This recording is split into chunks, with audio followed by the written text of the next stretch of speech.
순계기도주일 말씀 묵상 방송입니다. 이번 기간 동안 사도 베드로의 권면인 베드로 전서의 말씀을 살펴보려고 합니다. 오늘은 그 첫 번째로 베드로 전서 1장 1절부터 13절까지의 말씀으로 함께 은혜를 나누겠습니다. 베드로 전서를 쓴 베드로는 예수님의 사랑받는 제자로 12 제자들 중에 리더였던 사람입니다. 베드로는 어떤 사람이었나요? 그는 예수님과 그분의 사업을 위해 배와 집을 드렸고 자신의 평생 직업을 포기할 만큼 믿음 있고 열성적인 제자였습니다.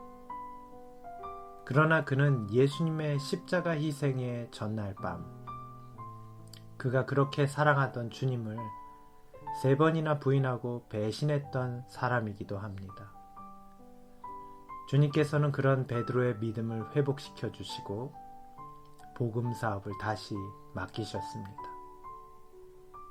그 후 베드로는 일생 동안 주님과 그분의 사업에 헌신하였습니다. 베드로 전후서의 말씀은 로마의 핍박으로 순교와 해산될 위기에 처했던 소아시아의 교회에 보낸 베드로의 편지, 권면의 글이었습니다.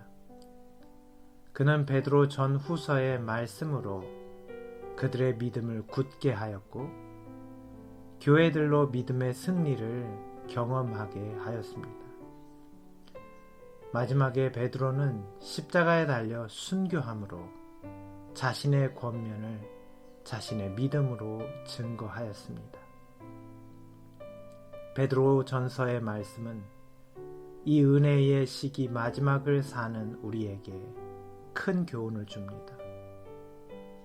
코로나19로 불안하고 두려움에 빠진 하나님의 남은 백성들인 우리가 누구이며 어떻게 이 마지막을 준비해야 할 것인지 베드로의 권면을 통해 귀한 가르침을 얻게 되시길 바랍니다. 베드로 전서 1장은 베드로의 은혜로운 인사로 시작됩니다. 예수 그리스도의 사도 베드로는 본도, 갈라디아, 갑바도기아, 아시아와 비두니아에 흩어진 나그네 곧 하나님 아버지의 미리 아심을 따라 성령의 거룩하게 하심으로 순종함과 예수 그리스도의 핏부림을 얻기 위하여 택하심을 입은 자들에게 편지하노니 은혜와 평강이 너희에게 더욱 많을지어다. 베드로전서 1장 1절과 2절의 말씀입니다. 은혜와 평강이 너희에게 더욱 많을지어다. 이 말은 당시 그리스도인들의 가장 보편적인 인사였습니다. 그들의 삶이 정말 은혜와 평강이 넘쳤던 것은 아니었습니다. 그들은 가난했고 로마의 핍박 중에 있었는데요. 그러나 그리스도인들은 언제나 은혜와 평강으로 서로를 축복하였습니다. 지금 우리들도 코로나19의 위기와 불안 가운데 이런 인사가 있어야 할 것입니다. 주의 은혜로 은혜와 평강이 여러분에게 더욱 많으시길 바랍니다. 베드로는 자신을 예수 그리스도의 사도 베드로라고 소개합니다. 베드로는 원래 시몬이라는 이름으로 불렸지만 주님께서는 그에게 베드로라는 이름을 지어주셨습니다. 베드로라는 말은 페트로스, 곧 돌멩이라는 뜻입니다. 주님께서는 자신을 반석, 페트라로 소개하셨습니다. 예수 그리스도는 어떤 시련에도 환난에도 흔들리지 않는 우리의 구원의 반석이십니다. 그러나 인간은 쉽게 굴러가고 넘어지는 돌멩이 같은 존재입니다. 주님께서는 그의 사랑하는 제자가 연약함을 아시고 그에게 반석이신 주님이 필요함을 깨닫도록 베드로라 이름하셨습니다. 사랑하는 성도 여러분, 반석이신 주님께 의지하여 흔들리지 않는 베드로가 되시길 바랍니다. 또 주님께서 베드로라 이름하심에는 다른 한 가지 의미를 더할 수 있습니다. 돌멩이는 반석은 될 수 없지만 반석과 같은 특성을 가집니다. 왜냐하면 반석이 부서져 돌멩이가 되기 때문입니다. 반석이신 예수께서 자신을 부서뜨려 희생하심으로 돌멩이인 지금의 우리가 생겨난 것입니다. 그래서 돌멩이도 반석에서 나온 굳건함을 간직하고 있습니다. 사랑하는 성도 여러분, 우리는 베드로와 같이 반석이신 주님을 닮은 돌멩이들입니다. 비록 우리가 때로 연약하여 유혹에 넘어질지라도 우리는 반석이신 예수 그리스도의 특성을 가진 돌멩이들입니다. 주님의 사랑과 믿음과 순종을 나타내는 반석이신 주님을 닮은 돌멩이, 이 시대의 베드로가 되십시오. 오늘 베드로는 마지막 때를 살아가는 우리에게 이렇게 권면합니다. 너희가 이제 여러 가지 시험을 인하여 잠깐 근심하게 되지 않을 수 없었으나 오히려 크게 기뻐하도다. 너희 믿음의 시련이 불로 연단하여도 없어질 금보다 더 귀하여 예수 그리스도에 나타나실 때 칭찬과 영광과 존귀를 얻게 하려 함이라. 베드로전서 1장 6절과 7절의 말씀입니다. 우리는 말세를 살아가는 백성입니다. 이 시대는 환경의 오염으로, 도덕의 타락으로, 영적인 무감각에 빠진 마지막 때입니다. 우리는 이런 말세에 어떤 사람이 되어야 할까요? 많은 재림 성도들이 근심하고 있습니다. 그러나 오늘 사도 베드로는 오히려 크게 기뻐할 일이 있다고 말합니다.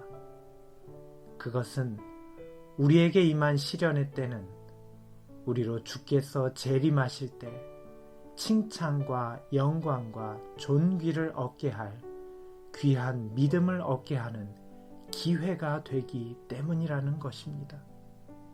지금이 바로 우리의 믿음이 필요한 때입니다.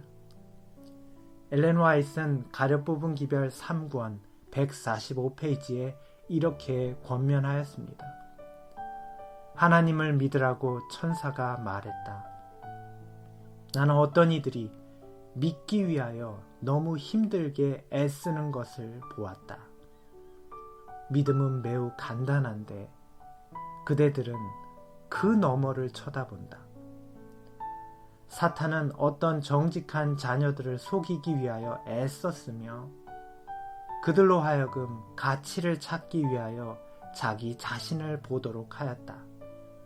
나는 그들이 시선을 자신으로부터 예수의 가치로 돌려야 하며 의존적이고 무가치한 그대로의 자신들을 주님의 긍휼하심에 맡기고 믿음을 통하여 주님으로부터 힘과 영양분을 이끌어내야 함을 보았다.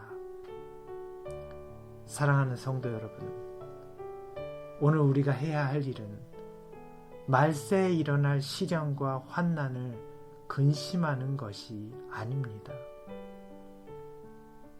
말세의 시련 가운데서 반석이신 예수님만을 의지하는 것이 재림을 위한 첫 번째 준비입니다.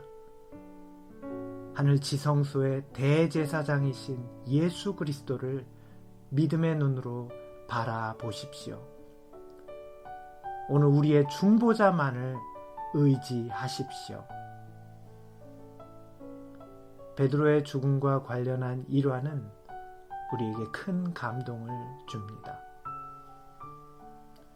그는 투옥되어 고문 가운데 죽게 되었지만 오직 주님만을 의지하였습니다.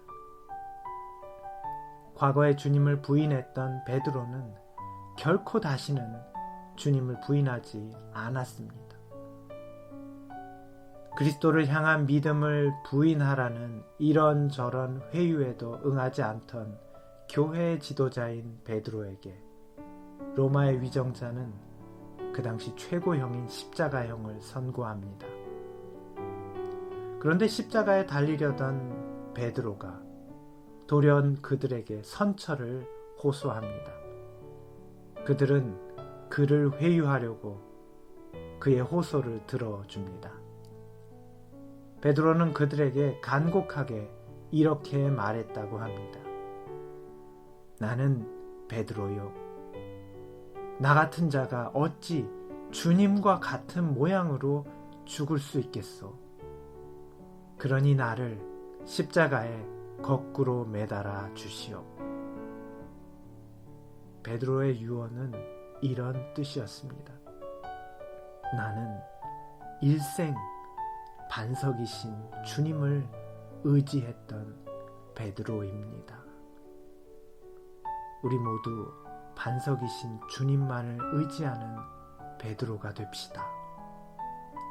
매일 말씀과 성령의 감동으로 육신의 눈으로는 볼 수 없으나 믿음의 눈으로 예수 그리스도를 바라보는 주님의 백성이 되시길 바랍니다. 오늘의 기도 제목은 우리 모두 주님의 성품을 반사하는 작은 예수들이 되게 하여 주소서라고 기도해 주시기 바랍니다.